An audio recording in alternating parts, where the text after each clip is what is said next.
my. Let's hold off on the weapons for now, okay? Probably best you don't move at all, actually.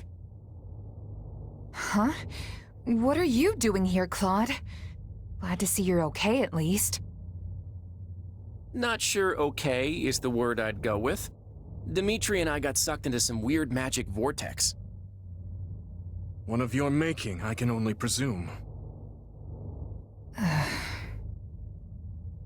When we came to, we were sprawled on the ground here.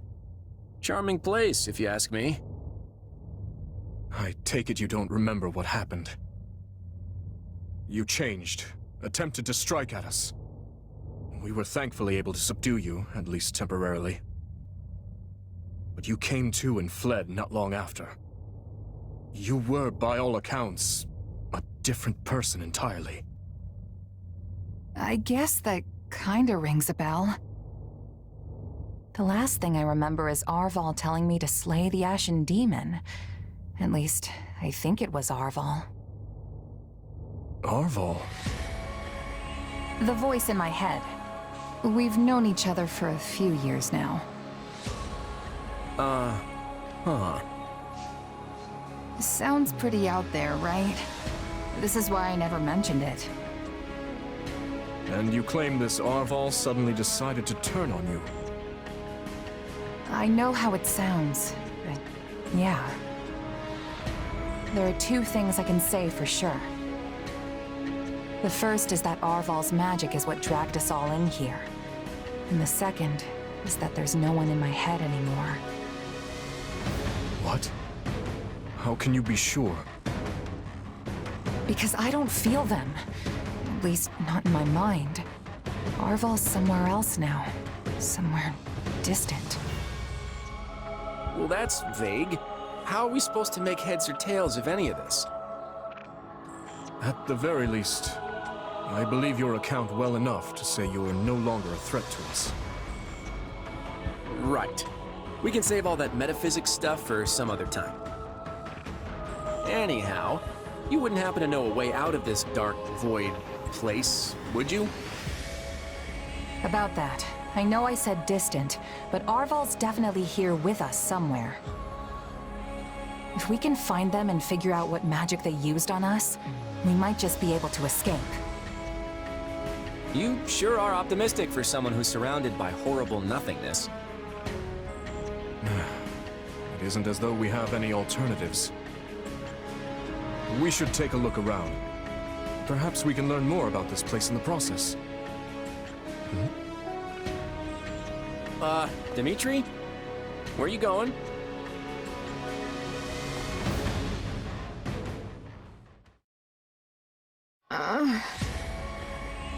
So you were dragged in here as well, Edelgard.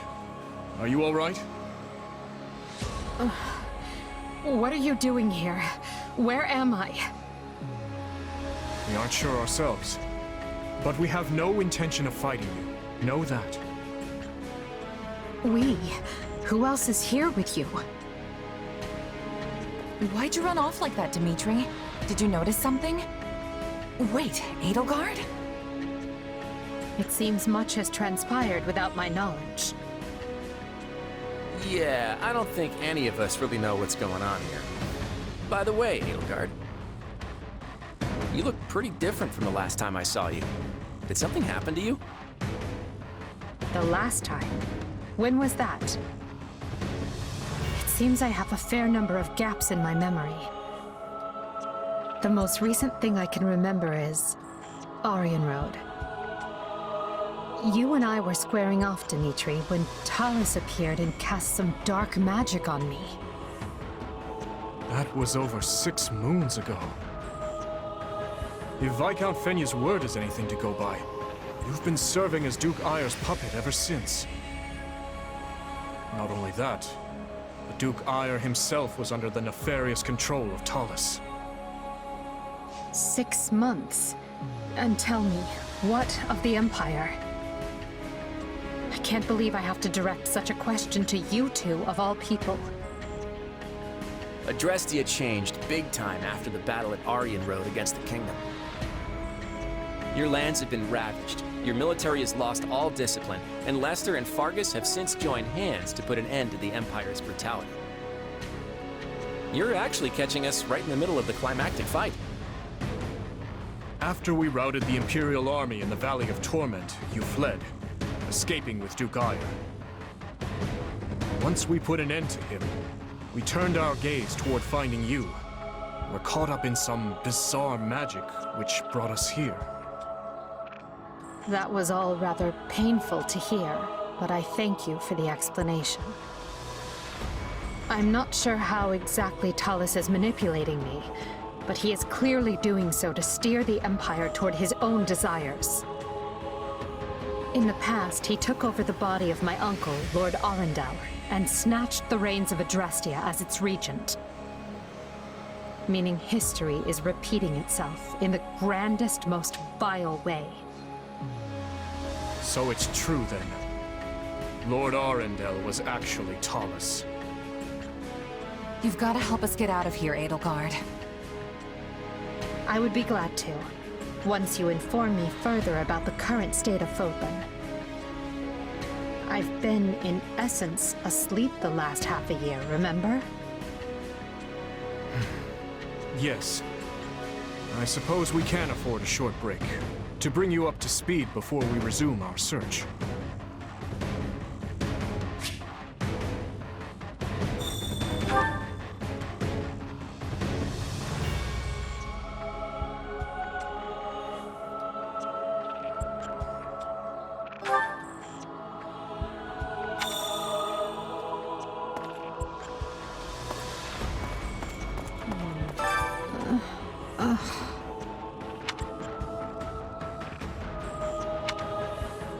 What do you think? Yes.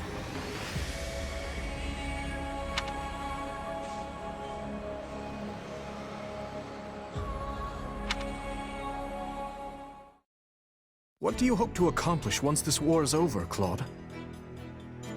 Why? Worried I have some nasty plot up my sleeve? Well, I don't.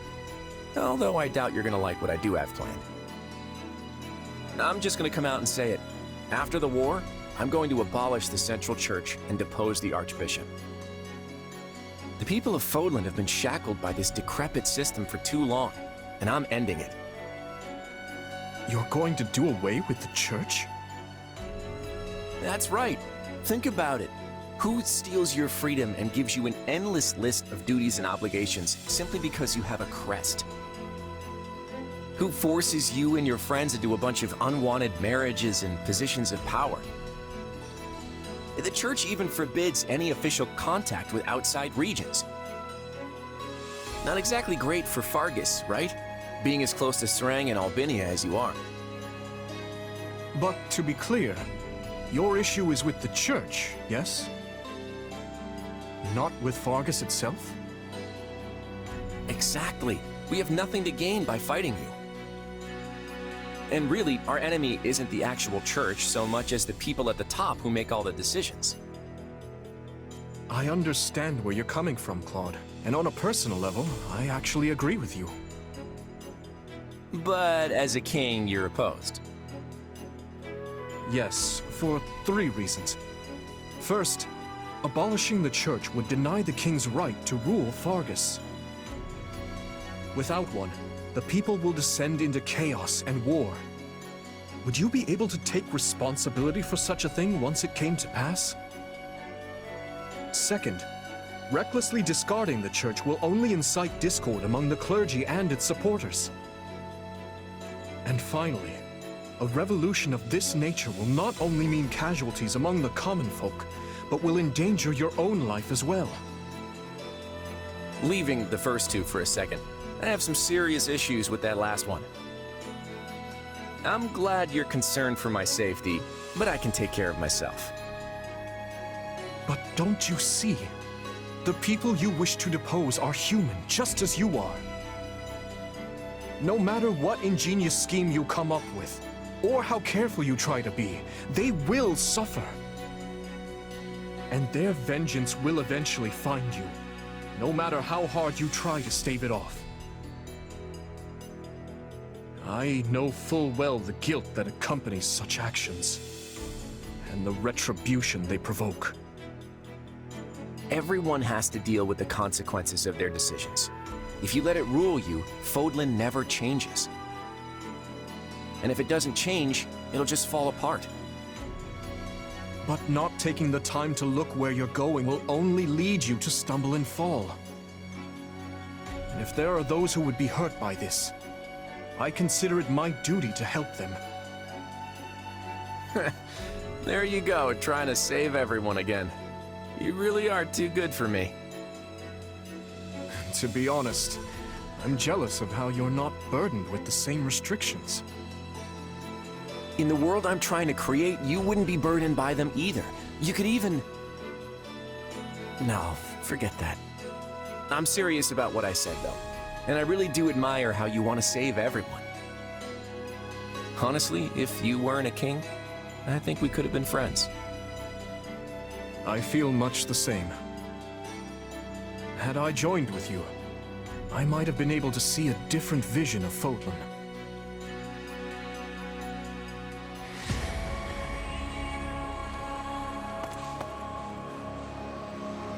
Huh? I wonder...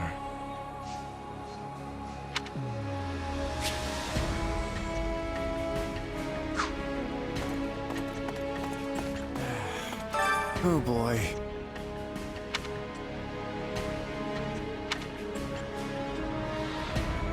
Huh?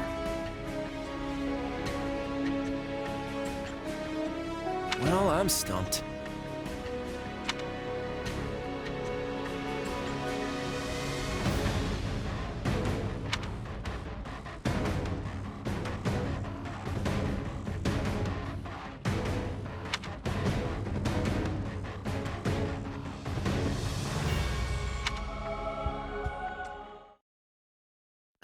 Enough with the searching glances, Dimitri. Say what you're going to say. I was just thinking that I find it difficult to speak with you. Even now that we have the opportunity to exchange words peaceably. Too many have died for us to suddenly have meaningful heart-to-heart conversation. Oh? That's not how I feel. Unless you mean you don't wish to speak with the tyrant you consider responsible for their deaths. In which case, let's just believe what we believe, accept that our paths have diverged, and see this through to the very end. You're placing words in my mouth. Still, I suppose that does cut to the heart of the matter. I will not claim that all my choices were right, but I accept responsibility for them. I made them carefully and with full knowledge of the consequences. And I'd like to think I can say the same. But this is unproductive. We need to get out of here. Fair enough. But first, answer me this. Do you know what became of your mother and Selma? Why would I? Someone told me that you would know how she met her end. Although I suspect that was nothing more than the dying ravings of a madwoman. It was. I haven't seen my mother since I was a child. It would have been right before she was exiled. You would know what happened better than I. I suppose so. Regardless, thank you for answering. Now, shall we get back to finding our way out? Please, we can't resolve anything so long as we're trapped in this...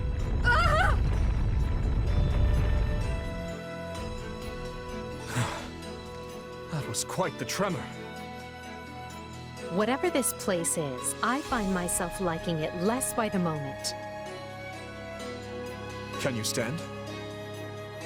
Yes, thank... Perhaps we can put our differences aside, if only for the moment. The hostilities will do us no good here. Yes, I suppose you're right. I can agree to that. You know, I just remembered something. from back when I was but a child. I had fallen to the ground and was met with a kind hand reaching out to help me up. I took it without thinking, without even looking first to see who it was. I suppose that shows you how much I've grown.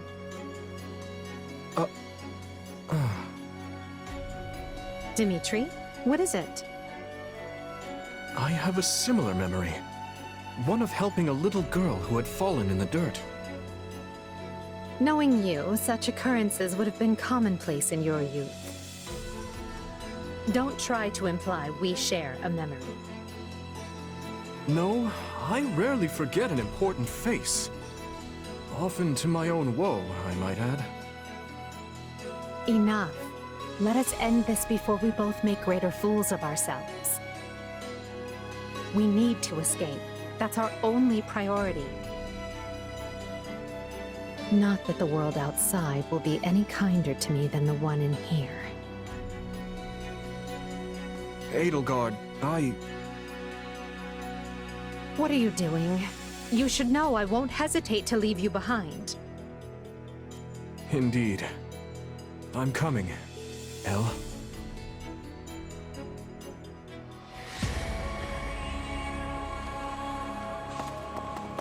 Over here.